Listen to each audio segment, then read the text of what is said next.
আর এই মুভি ভালো মুভি তো হবে, এটা দর্শকটা অলরেডি বলে দিয়েছে এবং দর্শকটা বলছে যে আর এই মুভি ভালো মুভি অলরেডি হয়ে গিয়েছে এবং আর এই মুভি ভালো হচ্ছে। তো হাই ফ্রেন্ডস, আশা করি সবাই ভালো আছো। তোর সাথে আছে আমি আরিফুল ইসলাম। তো আবারও নিয়ে হাজির হলাম নতুন ভিডিও। তো সবাই ভিডিওটি সাথে থাকবে এবং চ্যানেল নতুন হয়ে থাকলে চ্যানেলটা সাবস্ক্রাইব করে দাও। তো আর এই মুভি কিন্তু অলরেডি কিন্তু বক্স অফিস কালেকশন দ্বিগুণ জ্বর করে দিচ্ছে এবং সব রেকর্ড ভেঙে দিচ্ছে। যে একটি ছোট বাজেটের মুভি কিভাবে এত হাইপ পায় এবং কিভাবে এত বক্স অফিস কালেকশন নিতে পারে। তো এটা দর্শকে কিন্তু অলরেডি আরি মুভি কিন্তু ভালো বলছে এবং দর্শকরা অলরেডি বলছে যে আরি মুভি অলরেডি ভালো হয়ে গিয়েছে। এটা দর্শকরা বলছে, এটা আমার মুখের কথা নয়, দর্শকদের মুখের কথা। তো আরি মুভি কিন্তু 25শে এপ্রিল রিলিজ হয়। তো সেই রিলিজ সঙ্গে কিন্তু দর্শকরা কিন্তু নতুন অনুভূতি এনে দেয়। তো যেহেতু এটি প্রথম দিনে কালেকশন কিন্তু দ্বিগুণ ছিল, তো সেই অনুযায়ী কিন্তু আরি মুভি কিন্তু সব থেকে বেশি সাফল্য পাচ্ছে এবং এগিয়ে যাচ্ছে। তো দর্শকরা কিন্তু ভালোবাসা দিয়ে ভরিয়ে দিচ্ছে এই আরি মুভি। তো আর এই মুভিতে কিন্তু অভিনয় করেছেন নুসরাত জাহান, এজাজ গুপ্ত এবং মৌসুমী চ্যাটার্জি। তো তোমরা অলরেডি চিনো, তিনি কিন্তু প্রায় অনেকদিন পর বাংলা মুভিতে ফিরছেন, তাও আবার ফ্যামিলি এন্টারটেনমেন্ট আমার মুভি দিয়ে।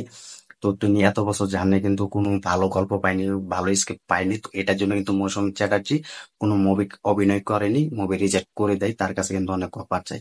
তো এই মুভিতে তাকে ফুটিয়ে রাখা হচ্ছে মা ক্যারেক্টার হিসেবে এবং এজাজ গুপ্তকে ছেলের ক্যারেক্টার হিসেবে রাখা হয়েছে। তো তার ছোট থেকে কিন্তু ইয়াস দাশগুপ্তকে কিন্তু অনেক আদর যত্ন স্নেহ করে কিন্তু বড় করে এই মৌসুমী চ্যাটার্জি একজন মা। তো এই মুভিটির কথা যদি বলি আমি, যেটি সব থেকে বেশি হাইপ পাচ্ছে, তো ভক্তরা কিন্তু যাচ্ছে। তো মা বাবা বেশিরভাগ কিন্তু এই মুভিটি দেখার জন্য যাচ্ছে হলে। তো প্রতিদিনে কিন্তু শো বেড়েই চলছে। তো সব অনুযায়ী কিন্তু এই মুভিটা সবার কাছে ভালো লাগছে। তো তারা বলছে যে মৌসুমী চ্যাটার্জি ম্যামকে আমরা অনেকদিন পরে কাম ব্যাক করতে দেখলাম, তাও আবার একটি ফ্যামিলি মুভিতে, তাও আবার আমাদের সুপারস্টার রিয়াজ দাশগুপ্তর সাথে।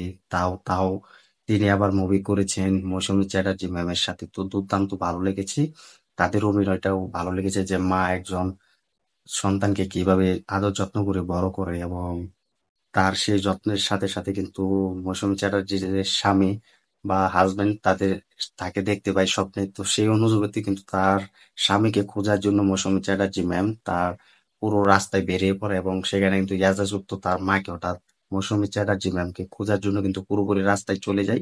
সব জায়গাতে খুঁজে কোথাও পায়নি। তো তার সাথে যে একটি ফাইটিং হয়, অ্যাকশনে ভরপুর ফাইট, সেটাও আমরা দেখতে পাই। তো সেই অনুযায়ী কিন্তু এই মুভিটা কিন্তু দুর্দান্ত লেগেছে ফাইটের জন্য। তো সবাই বলছে যে ফ্যামিলি ড্রামাতেও কিছু ফাইট রাখা হয়েছে, সেটাও দুর্দান্ত লেগেছে। দর্শকরা বলছে যে হলে বসে আরামে এই মুভিটি দেখা যায়। তো নিঃসন্দেহে বলতে পারি যে মুভিতে কোনো বাড়তি সিন রাখা হয়নি যেটা দর্শকরা বোরিং হবে বা ফিলিং করবে, সেরকম কিছু রাখা হয় না। দর্শকরা বলছে মুভিটি চলছে মোটামুটি। তো সব দিক দিয়ে কিন্তু এই বক্স অফিস কিন্তু ভালো একটা পাচ্ছে।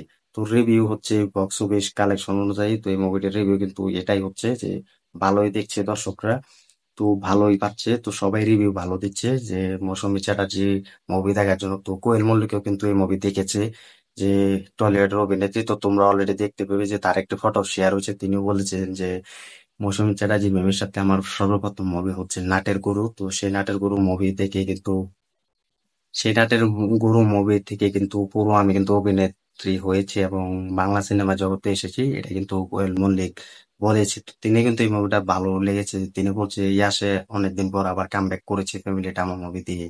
তো ইয়াসে অভিনয়টা কিন্তু সেরাটা লেগেছে। তিনি মার জন্য পাগল হয়ে যায় এবং মাকে অনেক ভালোবাসে, মাকে খুঁজতে তিনি রাস্তায় বের হয়ে যান। তো এটার একটা ফ্যামিলির ব্যাপার স্যাপার আছে। তো এটা দর্শকরাই ভালো বলতে পারবে। তো আমার মুভিটা ভালো লেগেছে, এটা কোয়েল মল্লিক বলেছে।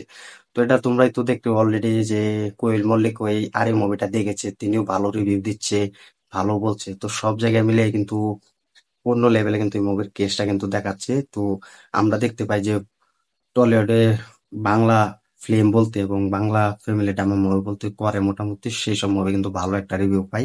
তো সব মিলে কিন্তু এই মুভি কিন্তু এগিয়ে যাচ্ছে। তো এখন দেখার বিষয় যে এই মুভিটা বক্স অফিস কত দূর এগোতে পারে এবং কত দূর যেতে পারে, তো সেটা এখন দেখার বিষয়। তো তোমরা কমেন্ট করে জানিয়ে দাও যারা আর মুভি দেখেছো তাদের কাছে কেমন লেগেছে এবং আর মুভির সব থেকে বেশি অভিনয়টা তোমার কোন নজরে এসেছে এবং তোমার কোন সব থেকে ভালো লেগেছে অভিনয়টা ইয়ারি মুভির, কমেন্ট করে জানিয়ে দাও। আর ইয়াস দাশগুপ্ত ইয়ারি মুভির আরো ভিডিও পেতে হলে আমাদের চ্যানেলটি সাবস্ক্রাইব করে দাও। তো দেখা হবে নতুন ভিডিও নিয়ে, নতুন আপডেট নিয়ে। আর চ্যানেল যারা নতুন হয়ে আছো চ্যানেলটি সাবস্ক্রাইব করে দিও আর ভিডিওটি শেয়ার করে দিও। দেখা হবে বিগ আপডেট নিয়ে। সবাই ভালো থাকবে, সুস্থ থাকবে।